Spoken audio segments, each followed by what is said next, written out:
Hello everyone. तो कैसे हैं आप सभी लोग। मेरा नाम है डॉक्टर विशेष पारसरी। काफ़ी दिनों बाद आप लोगों से मुलाकात हो रही है। एक बहुत ही ज़्यादा इंपॉर्टेंट टॉपिक पर आज मैं आप लोगों से चर्चा करने वाला हूं। चाहे आप किसी भी क्लास में हो, आप 11th में हो, 12th में हो, या किसी हायर एजुकेशन की तैयारी कर रहे हो, या फिर किसी competitive exam like NEET, IIT या किसी भी कॉम्पिटिटिव एग्जाम की तैयारी कर रहे हो, ये वीडियो आपके लिए बहुत ही ज़्यादा इंपॉर्टेंट होने वाली है। चाहे आप पेरेंट्स हैं तब भी आपके लिए ये बहुत ज़्यादा इंपॉर्टेंट होने वाली है। मैं आपसे बात करने वाला हूं यहाँ पर न्यू एजुकेशन पॉलिसी की। आपको पता है इस समय पर जो हमारी शिक्षा नीति है, या फिर मैं कहूँ इस समय पर जो हमारी शिक्षा प्रणाली है, वो आज से 34 साल पहले जो रूल लागू किए गए थे, जो एजुकेशन पॉलिसी 34 साल पहले हमारी गवर्नमेंट के द्वारा लागू की गई थी, उसी के बेसिस पर आज की जो शिक्षा प्रणाली है वो चलती हुई आ रही है। लेकिन कल ही जो हमारी मोदी गवर्नमेंट ने उसने न्यू एजुकेशन पॉलिसी जो है वो लागू की है। इन न्यू एजुकेशन पॉलिसी का क्या असर होने वाला है आपके आगे आने वाले फ्यूचर पर, इन सभी बातों का मैं आपको यहाँ पर डिटेल में चीज़ें बताने वाला हूँ। बहुत ही ज़्यादा इंपॉर्टेंट ये वीडियो आपके लिए होने वाली है। इस वीडियो को एंड तक देखिएगा। खासकर उन लोगों के लिए जो कॉम्पिटेटिव एग्जाम की तैयारी कर रहे हैं, जो हायर एजुकेशन की तैयारी कर रहे हैं, जैसे कि अगर आप नीट या आईआईटी की तैयारी कर रहे हैं तो आपके लिए बहुत ही ज़्यादा इंपॉर्टेंट चीज़ें यहाँ पर आने वाली हैं। तो वन बाय वन में कुछ महत्वपूर्ण बातें न्यू एजुकेशन पॉलिसी में हैं, उन सभी के बारे में मैं आपसे चर्चा करने वाला हूं। आगे बढ़ने से पहले एक छोटी सी बात और आपको बताना चाहूँगा कि इस चैनल पर मैं केमिस्ट्री से रिलेटेड वीडियो डालता रहता हूं। अगर आप नीट और आईआईटी एग्ज़ाम की तैयारी कर रहे हैं, आप 11th में, 12th में, तो ये चैनल आपके लिए बहुत ज़्यादा इंपॉर्टेंट होने वाला है। केमिस्ट्री के पॉइंट ऑफ व्यू से, आपके एग्ज़ाम के पॉइंट ऑफ व्यू से। यहाँ पर अगर आपने इस चैनल को अभी तक सब्सक्राइब नहीं किया है तो चैनल को सब्सक्राइब कर लीजिए, बेल आइकन को प्रेस जरूर कर दीजिएगा, ऑल नोटिफिकेशन को भी ऑन कर लीजिएगा, जिससे कि आगे आने वाली सभी इंपॉर्टेंट इन्फॉर्मेशन और केमिस्ट्री से रिलेटेड वीडियो आपको समय पर मिलती रहे। आइए बात कर लेते हैं कि क्या है न्यू एजुकेशन पॉलिसी में जो आपके लिए फायदेमंद होने वाला है। खासकर नीट और आईआईटी वाले बच्चों के लिए क्या न्यू एजुकेशन पॉलिसी में ऐसी खास बात है जो आपके लिए बहुत ज़्यादा इंपॉर्टेंट होने वाली है। सबसे पहले तो मैं बात करना चाहूँगा यहाँ पर कुछ और इम्पोर्टेंट बातों की जो आपको यहाँ पर जानना जरूरी है। न्यू एजुकेशन पॉलिसी में जो दो बातें जो जनरल नॉलेज के लिए आपको जानना जरूरी है, वो ये है आपका कि अभी तक जो हमारे जो एजुकेशन मिनिस्टर थे वो उनको एमएचआरडी के अंडर वो आती थी। मतलब जो हमारा जो जितनी भी यूनिवर्सिटी ग्रांट कमीशन थी वो सारी चीज़ें कहाँ पर आती थी, आपका मानव संसाधन विकास मंत्रालय के नाम से उसको जाना जाता था, और हमारे जो मिनिस्टर थे उनको एमएचआरडी मिनिस्टर के नाम से हम जानते थे। लेकिन न्यू एजुकेशन पॉलिसी में एमएचआरडी मिनिस्टर को अब यहाँ पर शिक्षा मंत्रालय, जो आपका एमएचआरडी मिनिस्ट्री है, उसको हमने क्या कर दिया है, यहाँ पर शिक्षा मंत्रालय में बदल दिया गया है। साथ ही साथ अभी तक जो हमारी शिक्षा थी उसका जो बजट था हमारी जीडीपी का 4.43% था, लेकिन अब इसको बढ़ाकर हमारा 6% कर दिया गया है according to new education policy जो अभी जारी की गई है मोदी गवर्नमेंट के द्वारा। तो अगर आपका एम्स का एग्जाम, अगर आप मेडिकल फील्ड से हैं और आपका एम्स का एग्जाम हो रहा होता, या फिर जिनमें जनरल नॉलेज पूछी जाती है, तो हो सकता है कि इसमें से कोई एक क्वेश्चन आता। तो ये आपके पॉइंट जो है वो जनरल नॉलेज के हिसाब से आपके लिए इंपॉर्टेंट हो सकते हैं। अब मैं डिटेल में आपके कुछ पॉइंट के बारे में बात कर लेता हूँ जो कि आपके लिए बहुत ज़्यादा इंपॉर्टेंट हो जाते हैं न्यू एजुकेशन पॉलिसी में जानना।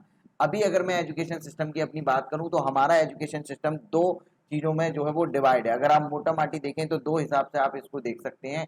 पहली जो हमारी शिक्षा होती है वो स्कूल एजुकेशन आप इसको कह सकते हैं, जो कि 10+2 के बेसिस पर आपकी करवाई जाती है। और एक जो एजुकेशन होती है वो हायर एजुकेशन होती है, जो आपकी आफ्टर 10+2 आती है। ठीक है ना, जैसे आपका ग्रेजुएशन हो गया, फिर उसके बाद आपका मास्टर हो गई, उसके बाद आपका पीएचडी और बहुत सारी चीज़ें आपकी होती हैं। ठीक है, तो वो आपकी आफ्टर 12th हायर एजुकेशन में चला जाता है। तो मैं दोनों में ही यहाँ पर बदलाव किया गया है। आपकी स्कूल एजुकेशन में भी बहुत सारे बदलाव हुए हैं और यहाँ पर हायर एजुकेशन में भी बदलाव हुए हैं। ठीक है ना, तो दोनों के ही बारे में मैं डिटेल में वन बाय वन चर्चा आपसे करने वाला हूँ। सबसे पहले मैं बात करूंगा यहाँ पर स्कूल एजुकेशन पर क्या असर पड़ेगा। जो आपकी नई जो शिक्षा नीति आई है उसमें आपका स्कूल एजुकेशन में क्या नए नियम इस पर लागू होंगे, उसके बारे में कुछ मैं आपको बता देना चाहता हूँ। अभी तक जो आपका जो स्कूलिंग सिस्टम है वो 10+2 के हिसाब से चलता है। मतलब आपका 10 तक सारे सब्जेक्ट आपको पढ़ने रहते हैं, और 11th में जैसे आप जाते हैं तो 11th में आपको कोई स्ट्रीम सेलेक्ट करनी होती है। आप यहाँ पर कौन कौन सी स्ट्रीम सेलेक्ट कर सकते हैं, आप आर्ट साइड यहाँ पर ले सकते हैं, आप कॉमर्स यहाँ पर ले सकते हैं, आप यहाँ पर साइंस को सेलेक्ट कर सकते हैं। ये 3 स्ट्रीम यहाँ पर आपके पास होती हैं। इन 3 स्ट्रीम को आप यहाँ पर सेलेक्ट कर सकते हैं। ठीक है ना, लेकिन अभी जो है न्यू एजुकेशन पॉलिसी के अनुसार आपको ये सेलेक्ट करने की जरूरत नहीं होगी। अभी जो 10+2 है उसको बदल दिया जाएगा और उसको बदल कर इस 10+2 को अब जो कर दिया जा रहा है वो आपका 5+3+3+4 में इसको जो है वो डिवाइड कर दिया जा रहा है। और ये आपकी जो भी आपकी स्कूल एजुकेशन के लास्ट 4 ईयर होंगे उनको आपका, जैसे कि लास्ट 4 ईयर की अगर मैं बात करूं तो कक्षा 9वीं से लेकर आपकी कक्षा 12वीं तक ये सारे के सारे जो ईयर हैं वो आपके एक समान माने जाएंगे। मतलब अभी तक 10 तक आपके सारे सब्जेक्ट आप पढ़ते थे, 11 से आपको सेलेक्ट करने के लिए बोला जाता था, लेकिन अब ऐसा नहीं होगा। अब जो है आपके कक्षा 9 से लेकर 12वीं तक ये 4 साल जो है आपके एक समान माने जाएंगे और यहाँ पर सारे सब्जेक्ट डिटेल में आपको पढ़ाए जाएंगे। यानी कि अब आपको कोई भी स्ट्रीम सेलेक्ट करने की जरूरत नहीं है।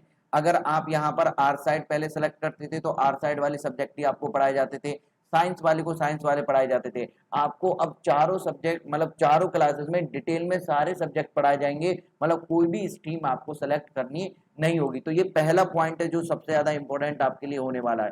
दूसरा यहाँ पर है कि बोर्ड एग्जाम को लेकर बहुत ज्यादा पैनिक होता है स्टूडेंट्स के मन में। तो बोर्ड एग्जाम की जो महत्व है उसको कम करने की कोशिश यहाँ पर की गई है। मतलब जो बोर्ड एग्जाम है अब साल में according to new education policy साल में आपके 2 बार कराए जाए करेंगे और उनमें आपके ऑब्जेक्टिव टाइप क्वेश्चन भी रहा करेंगे। जैसे कि आपके कॉम्पिटेटिव एग्जाम में आते हैं वैसे ऑब्जेक्टिव टाइप क्वेश्चन आपके रखने की बात यहाँ पर की गई है।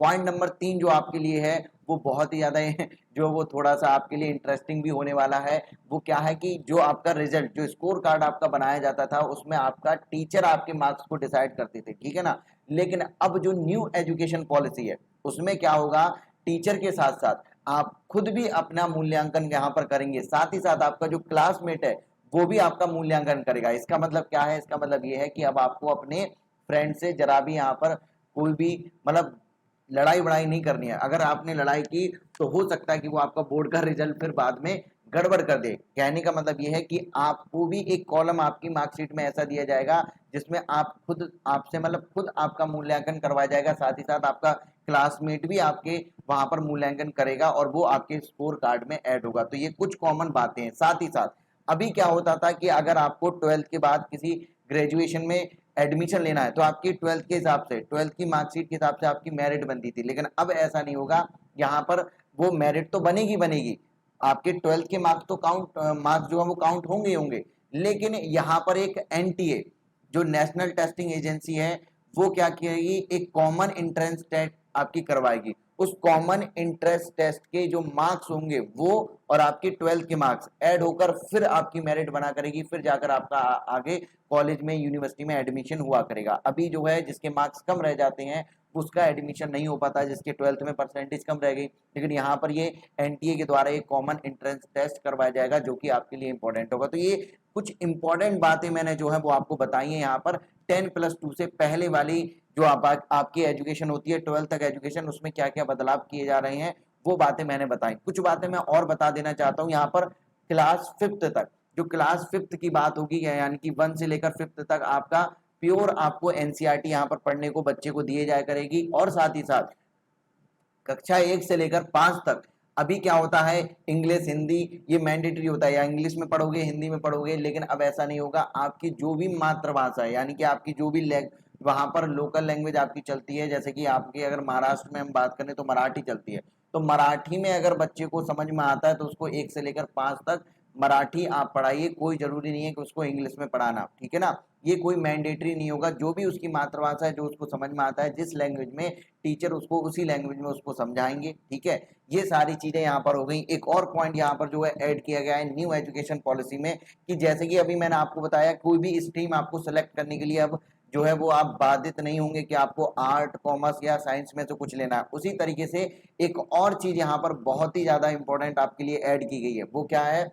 कि आपका यहाँ पर जो भी आपके अंदर स्किल होगी वो भी एक आपका सब्जेक्ट के रूप में आपका ऐड किया जाएगा आपके वहां पर। जैसे कि मान लो किसी बच्चे के अंदर किसी भी प्रकार की स्किल है, जैसे कि मान लो वो इलेक्ट्रॉनिक गैजेट जो है उनको ठीक कर लेता है, तो वो भी एक प्रकार की स्किल उसके अंदर है, तो उसको बढ़ावा दिया जाएगा। उसके लोकल मार्केट में जो भी एक अच्छी दुकान होगी वहां पर उसकी इंटर्नशिप कराई जाएगी और उसको भी एज अ सब्जेक्ट काउंट किया जाएगा, ठीक है ना। और इसका फायदा क्या होगा, इसका फायदा ये होगा कि अभी क्या होता है, अगर आप 12th पास करके जाते हैं तो कोई एग्जाम की तैयारी करने लगते हैं या किसी की भी तैयारी करने लगते हैं। लेकिन ये स्किल वाला जो सब्जेक्ट आपका जाएगा, उसमें ये होगा कि आप 12th के बाद ऐसा नहीं होगा किसी एग्जाम की तैयारी कर रहे हैं, आपके पास कुछ नहीं है, आपके पास पढ़ने के अलावा या किसी एग्जाम की तैयारी करने के अलावा आपके पास कुछ नहीं होता है। इस समय पर जब आपकी ये स्किल वाला सब्जेक्ट आपके पास आ जाएगा तो आप कोई भी स्किल आपके पास होगी, उसको लेकर आप वहां पर जो भी काम करना है अपनी पढ़ाई को आगे बढ़ाते हुए वो काम भी यहाँ पर कर पाएंगे। तो ये बहुत ही अच्छा जो है वो डिसीजन